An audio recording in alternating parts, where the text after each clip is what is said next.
السلام عليكم ورحمة الله تعالى وبركاته. أهلا بكم بقناتي فرح إونيفير. في هذا الفيديو سوف نتكلم دائما عن جديد بلجيكا بخصوص هذا المرض. فإذا أعجبكم محتوى هذا الفيديو لا تبخلوا عليه بإعجاباتكم، وأهلا بكم دائما بقناتي فرح إونيفير. وفقا لأحدث التقارير الصادرة عن معهد الصحة البلجيكي سيانسانو يوم الأربعاء 12 من شهر أغسطس أي أوت، بلغ عدد حالات الإصابة الجديدة بفيروس كوفيد 19 في بلجيكا 604.1 حالة يوميا في المتوسط خلال فترة الأيام 7 من 2 إلى 8 أغسطس، وهذا يمثل زيادة بنسبة 12% عن الأسبوع الماضي، في حين كانت هذه الزيادة 11% يوم الثلاثاء و16% يوم الاثنين و19% يوم الأحد. Tout d'abord, la conférence de presse de ce matin, la conférence du centre de crise, qui confirme que la hausse du nombre de cas de coronavirus se stabilise, qui parle aussi des grandes différences au niveau régional. On fait le point avec Joanne Montet. Question du jour, est-ce que c'est grave, docteur? Non, mais on veut éviter que ça le redevienne comme au printemps. Dans la province d'Anvers, on constate une stabilisation des contaminations, mais les Bruxellois doivent réagir.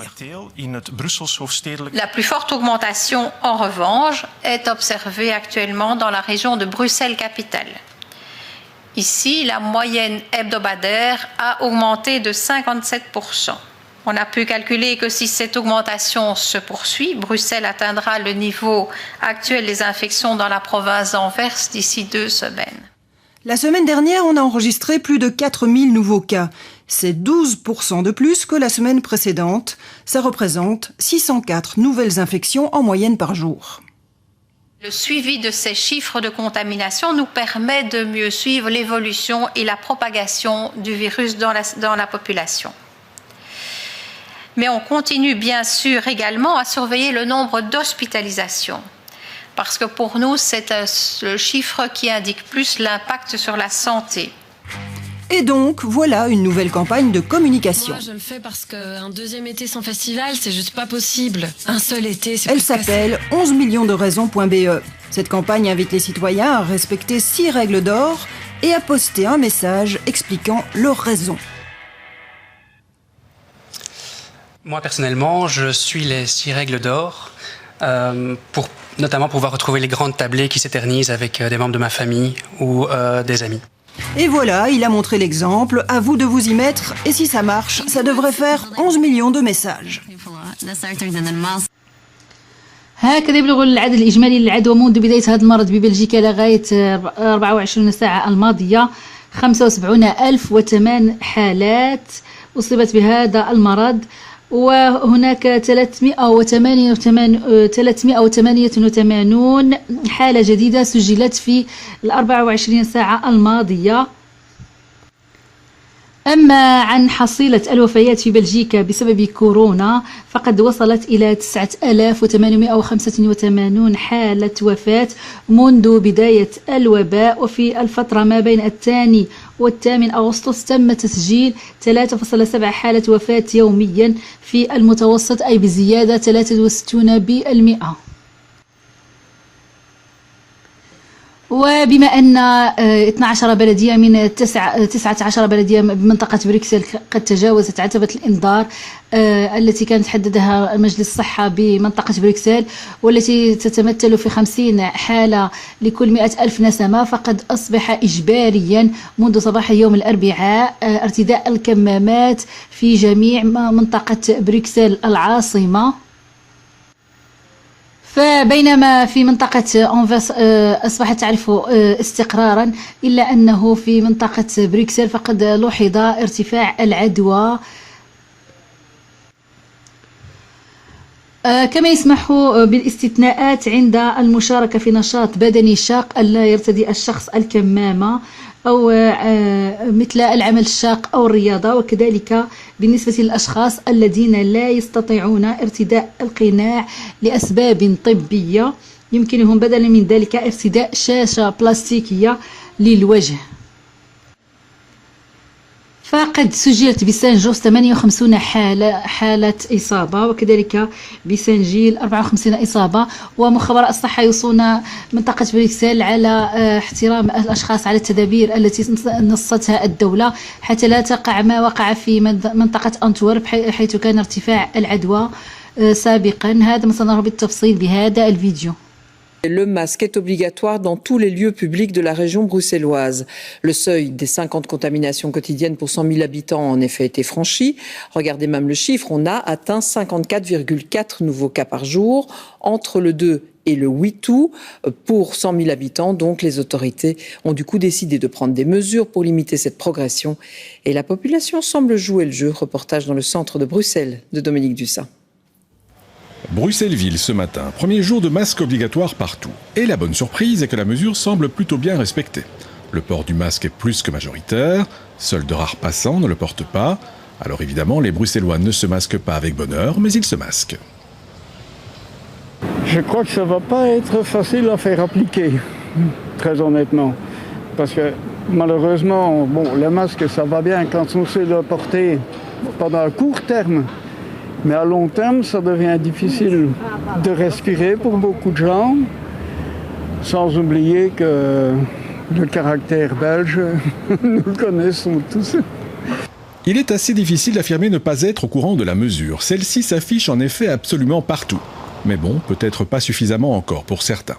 Mais encore une fois, la majorité des passants croisés ce matin appliquaient la mesure, avec un sourire que l'on devine parfois caché derrière le masque. C'est tout à fait normal.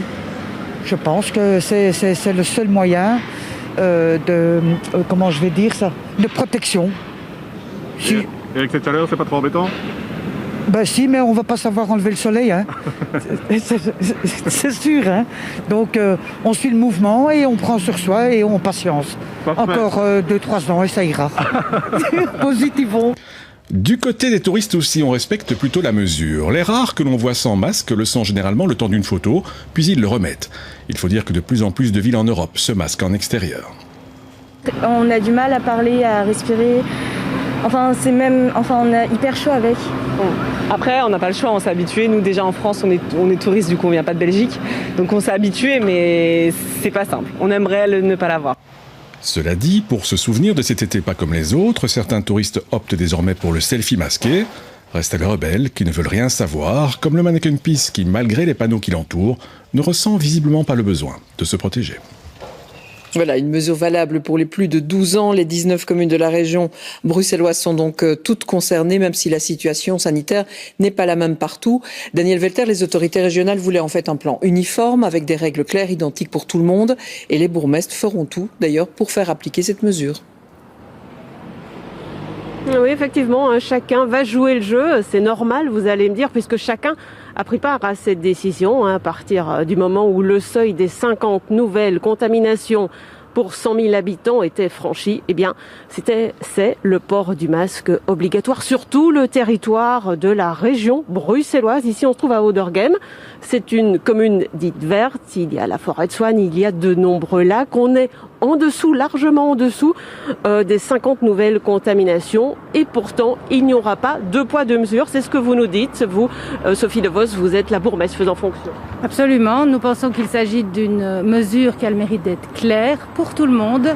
Les citoyens, les citoyennes de la région bruxelloise ne restent pas cloîtrées dans leur commune. Elles se déplacent d'une commune à l'autre. Elles ne comprennent plus pourquoi il y a des mesures différentes. Dans telle commune, on peut aller dans telle rue, pas dans l'autre. Dans telle commune, le port du masque est obligatoire dans les plaines de jeu, pas dans d'autres. Là, ici, au moins, ça a le mérite d'être la même chose pour tout le monde.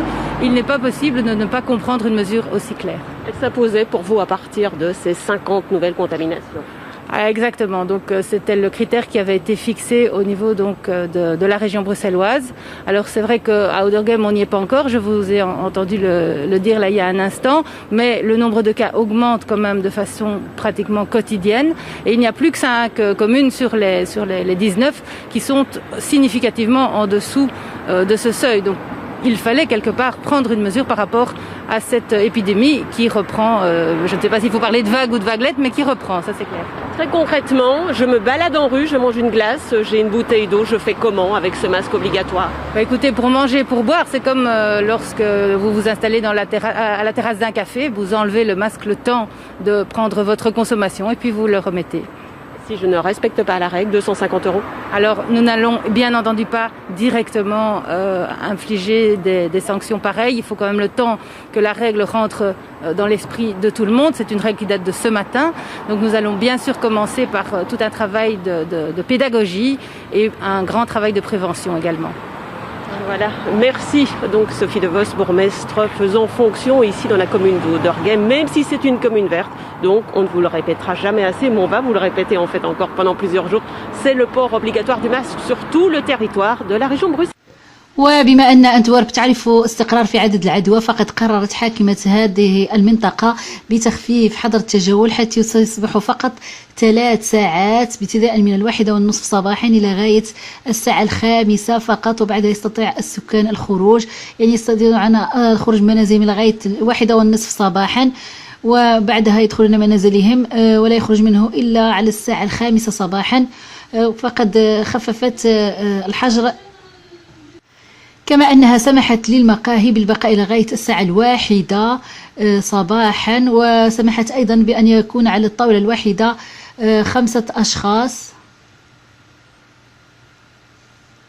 يعني أكثر من الأول التي كان يسمح فقط ب4 أشخاص هنا يعني هي خففت هذا الحجر بما أن العدوى في منطقة أنتورب أصبحت أكثر استقرارا مما قبل وبسبب هذا الحر الشديد خففت يعني حاكمة هذه المنطقة حظر التجول على الأشخاص وأصبح فقط 3 ساعات ابتداء من 1:30 صباحا إلى غاية 5 صباحا وبالنسبة للمقاهي ابتداء يستطيعون البقاء مفتوحين إلى غاية 1 صباحا وبعدها يغلقون هذه المقاهي إلى غاية الساعة 6 صباحا. وبالنسبة لإسبانيا أصبحت وزارة الخارجية البلجيكية توصي بزيارة موقعها لمعرفة المناطق التي وضعتها في المنطقة الحمراء بالنسبة لدولة إسبانيا التي أصبحت تسجل حوالي 5000 حالة في المتوسط يوميا وأصبحت إسبانيا في موضع حرج فأصبحت في موضع حرج أصبحت تسجل عدوى كبيرة بالنسبة لدول أوروبا الغربية فهي تسجل أكثر من ألمانيا فرنسا إيطاليا مجتمعة. وقد اعترفت السلطات الإسبانية أنها لم تصبح تسيطر على الوضع لأن هناك ارتفاع كبير للعدوى بدولة إسبانيا وهذا ما سنرى بالتفصيل في هذا الفيديو. Le pays enregistre quelques 5000 contaminations par jour. C'est plus que la France, l'Allemagne, le Royaume-Uni et l'Italie réunis. Une situation inquiétante, même si le gouvernement justifie en parlant d'une augmentation du nombre de tests. Lucie Dendoven. Une ville fantôme. Personne dans les rues, des commerces fermés. Nous sommes à La Morena, au nord de Madrid. Ces 32 000 habitants reconfinés depuis vendredi dernier. Une ville après bien d'autres au Pays Basque, en Catalogne ou en Aragon. Car aujourd'hui, l'Espagne fait face à une recrudescence de l'épidémie inquiétante. 4 923 nouveaux cas quotidiens en moyenne la semaine dernière.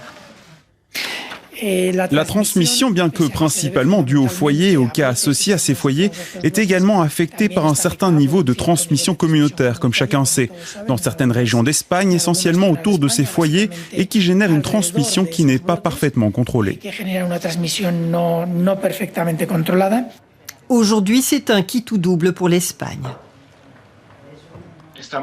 Nous sommes actuellement à un point où les choses pourraient s'améliorer ou s'aggraver dans les prochains jours et semaines. Et cela signifie qu'il faut redoubler d'efforts et essayer de freiner les nouveaux foyers avant qu'ils ne se compliquent. À Fuengirola, en Andalousie, la police arpente les bars et les nightclubs de la ville. Il vérifie que les mesures de distanciation sociale sont bien respectées partout. En été, la ville double son nombre d'habitants avec l'afflux de touristes. Une situation paradoxale. On ne peut tout simplement pas ouvrir les frontières et demander à tout le monde de venir et en même temps demander qu'il n'y ait aucune vie nocturne, pas de contact social et pas d'amusement dans le sens où nous y sommes habitués en été. La saison touristique en Espagne a désormais du plomb dans l'aile et si coquillages et crustacés ne s'en sont pas allés, les touristes, eux, y risquent de ne pas tarder. Yves Copiters, 108 contaminations pour 100 000 habitants en Espagne. C'est 2 fois plus qu'à Bruxelles, 4 fois plus qu'en France. C'est effectivement inquiétant. Oui, là, ça devient inquiétant. Donc, au-dessus de 100 pour 100 000 habitants, nouveaux cas pour 100 000 habitants, là, ça devient inquiétant. Et c'est normal qu'ils prennent des mesures plus fortes. Mais c'est lié au relâchement des activités que l'Espagne a fait sur leur plan touristique. On l'a vu dans les boîtes de nuit, etc., qui ont été les gros foyers de contamination. Donc, c'est vraiment lié proportionnellement à la l'ouverture du pays au tourisme. Voilà, tout à fait. Et donc, ils sont en train de payer, malheureusement, l'effet de ça. Mais il faut quand même rappeler que l'épidémie a un autre profil qu'en mars dernier. Ce sont toujours, et même en Espagne, des jeunes qui se contaminent avec peu de formes graves. Et donc, cet indicateur de 100, 50, 60, 70 pour 100 000, ils doivent être quand même relativisés par rapport à ce qu'on a vécu en mars-avril dernier. C'est-à-dire qu'il y a moins d'hospitalisation. Il y a moins d'hospitalisation. Pas d'engorgement pour le moment des Et hôpitaux. il faut quand même admettre qu'on doit vivre avec ce virus. Et jusqu'à quel seuil on est capable de vivre avec ce virus? Et donc, peut-être que ce seuil de 50 qui avait été identifié au début du déconfinement n'est peut-être pas d'actualité actuellement, puisqu'il ne touche pas, je dirais, une population qui est fortement à risque. Alors, est-ce qu'il faut éviter, cela dit, les voyages en Espagne, selon vous? Alors, je ne pense pas. Il faut absolument voyager avec les mêmes mesures de protection. Alors, peut-être éviter quand même les zones rouges ou en tout cas les foyers de contamination qui sont isolés, qui sont identifiés en Espagne. Mais je pense que sur le reste du territoire, on peut voyager et se protéger comme on le fait actuellement en Belgique. Oui, et pour voir quelles sont les régions espagnoles ou la Belgique, déconseille d'ailleurs de se rendre pour le moment. Eh bien, rendez-vous sur le site diplomatie.belgium.be. وفي نهاية الفيديو أتمنى لكم الصحة والعافية، وكانت هذه مجمل الأخبار لهذا اليوم، وفي فيديو جديد أتمنى لكم الصحة والعافية وإلى اللقاء، والسلام عليكم ورحمة الله تعالى وبركاته.